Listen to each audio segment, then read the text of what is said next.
Bismillah, Assalamualaikum warahmatullahi wabarakatuh. Alhamdulillah, wassalatu wassalamu ala rasulillah, amma ba'du. Teman-teman, kenalin saya Noval, pelajar berumur 21 tahun yang sedang belajar public speaking. Nah, pada kesempatan kali ini, Ana mau membahas tentang pengendalian diri. Teman-teman, Ana pernah dengar kata-kata ketika Ana lagi masih SMP. Kata-katanya tuh gini, setan itu bersama satu orang. Maksudnya apa? Mungkin ya, sebenarnya nggak pernah benar-benar dijelasin, cuman kita atau mungkin anak nanggepnya itu bahwa ketika kita sendiri maka kita lebih mudah untuk digoda. Baik ketika kita misalnya nih, ketika kita melakukan semuanya sendirian itu akan terasa lebih berat. Berbeda ketika kita melakukan suatu pekerjaan itu dengan bersama-sama atau gotong royong, maka pekerjaan yang berat akan terasa menjadi lebih ringan. Nah, sebagaimana juga ketika kita sendiri, kita akan lebih mudah untuk terbawa arus atau mungkin kita terbawa hawa nafsu kita atau mungkin kita lebih mudah digoda oleh syaitan. Jadi mungkin bisa jadi ada seseorang yang ketika dalam keramaian dia tuh seolah-olah seperti seorang ulama, dia seperti seorang alim. Ketika di depan umum, di depan banyak orang, dia tuh kelihatan sangat soleh sekali, tetapi ketika dia sendirian tidak ada yang mengawasi, seolah-olah dia tidak merasa diawasi oleh siapapun, walaupun padahal sejatinya ada Allah yang selalu mengawasi. Tapi dia merasa tidak diawasi oleh siapapun, dia merasa sendirian dan dia merasa bebas melakukan semua hal yang dia inginkan ketika dia sendirian. Atau mungkin nih, bisa jadi dia merasa masih diawasi sama Allah, tapi dia lebih menekankan sifatnya Allah yang maha pengampun. Ketika dia mau melakukan suatu maksiat atau dosa, dia berpikir, oh ini dosaku pasti akan diampuni sama Allah. Tetapi dia lupa bahwa Allah itu maha mengazab, Allah itu maha pedih siksaannya, Allah itu maha adil. Maka ketika dia berbuat zalim, maka pasti akan dibalas. Cuman dia melupakan sifat yang itu. Jadi teman-teman semua, mari kita perbaiki diri kita, kita kuatkan integritas diri kita, baik sendiri maupun bersama-sama, baik di tempat ramai ataupun di tempat sepi. Kita terus tanamkan dalam diri kita al-ihsan. Ihsan itu apa? Al-ihsan itu bayangkan diri kita diawasi sama Allah. Kalau kita nggak bisa, maka bayangkan Allah mengawasi diri kita. Al-ihsan adalah kita harus senantiasa merasa diawasi sama Allah, dan kita harus terus berpikir bahwa kematian adalah hal yang sangat dekat kepada kita.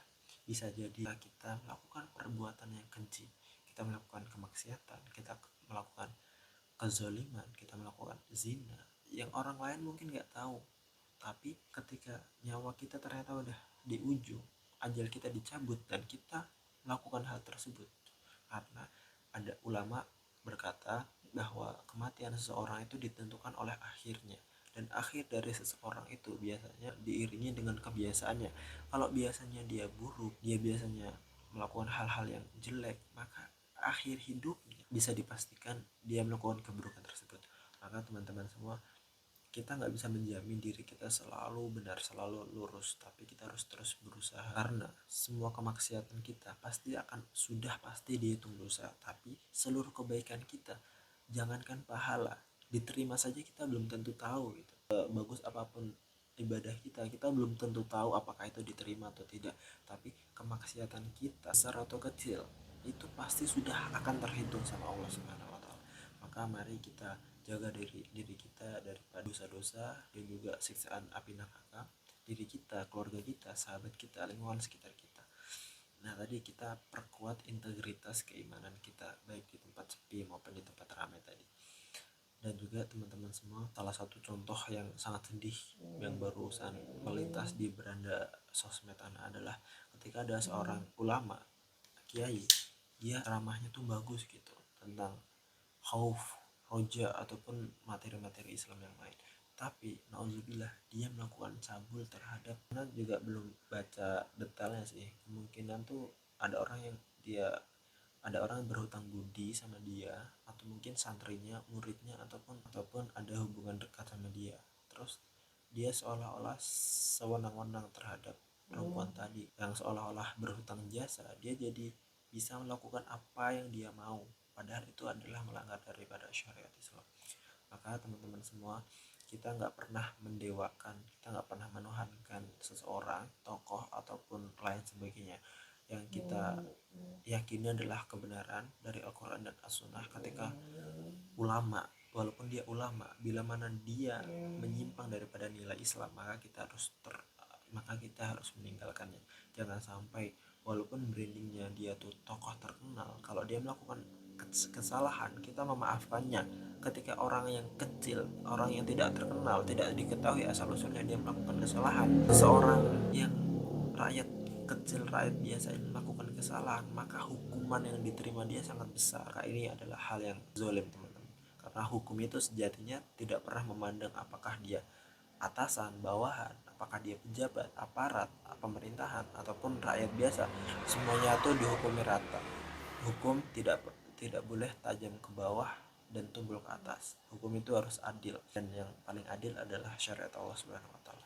Maka teman-teman semua, di zaman yang sudah carut marut ini, kita udah harus benar-benar menguatkan keimanan kita, karena Rasulullah sendiri bersabda bahwasanya di akhir zaman seseorang yang bertahan dalam kebaikan atau seseorang yang berpegang teguh kepada keimanannya itu bagaikan menggenggam bara api. Bara api itu sangat panas dan sangat perih sekali untuk menggenggam, untuk mempertahankannya itu sangat susah. Maka teman-teman semua, kita nggak pernah tahu akhir kita kapan, kita nggak pernah tahu apa yang akan kita dapatkan nanti di akhirat, kita nggak pernah tahu apakah kita masuk surga atau masuk neraka. Yang kita bisa lakukan adalah terus berusaha, terus berdoa, dan terus berusaha. Pokoknya kita cari lingkungan yang baik, dan ketika kita mendapatkan lingkungan yang baik, alhamdulillah. Dan ketika kita tidak mendapatkan lingkungan yang baik, atau kita sendirian pada suatu tempat, suatu keadaan, ataupun yang lainnya, maka kita harus terus berpegang teguh kepada keimanan kita. Jangan sampai gaji kecil kita, jangan sampai anak-anak kita, istri kita, atau mungkin pasangan haram atau yang lainnya itu sampai melupakan kita. Maksudnya bukan pasangan haram ya, maksudnya hal dunia. Jangan sampai hal remeh dunia itu menjadikan kita lupa terhadap syariat, lupa terhadap perintah dan larangan Allah Subhanahu wa taala. Jangan sampai gaji kita misalnya 100 juta sehari, kita melupakan sholat 5 waktu karena gaji yang sangat besar, yang menurutnya dia besar. Padahal dunia itu sebenarnya tidak ada apa-apanya di hadapan akhirat. Dunia itu sangatlah hina. Kuluman alayhafan, yang kita bawa di dunia itu hanyalah titipan, semuanya akan dipertanggungjawabkan. Semakin banyak kita mengambil, maka semakin lama kita dalam membayarnya, semakin lama kita menghisapnya, semakin lama perhitungan terhadap diri kita. Maka teman-teman semua, ini bukan membahas kaya atau miskin, yang kita bahas adalah syariat Islam. Mau kita dalam keadaan susah senang, kaya miskin, lapang sempit, terus kita tanamkan dalam hati kita, dalam pikiran kita, bahwasanya kita itu adalah seorang muslim, kita seorang yang beriman, dan tujuan kita bukanlah dunia. Dunia itu bukan di hati kita, tetapi dunia adalah di dalam genggaman kita. Dunia bukan tujuan, dunia adalah jembatan untuk kita menuju surga. Ya, itu kesimpulan daripada kesimpulan. Dan ini adalah hari kedua, mungkin bisa dibilang hari berikutnya aja lah ya, takutnya kalau hari kedua lupa juga. Ini adalah hari berikutnya Ana buat video tiap malam, Ana mewajibkan diri Ana buat video tiap malam. Maka teman-teman semua, kalau ada perkataan Ana yang salah bisa dikoreksi, bisa dibenarkan, dibetulkan. Bila ada kebenaran itu datangnya dari Allah Subhanahu wa taala, dan kalau ada suara ini datangnya dari teman saya.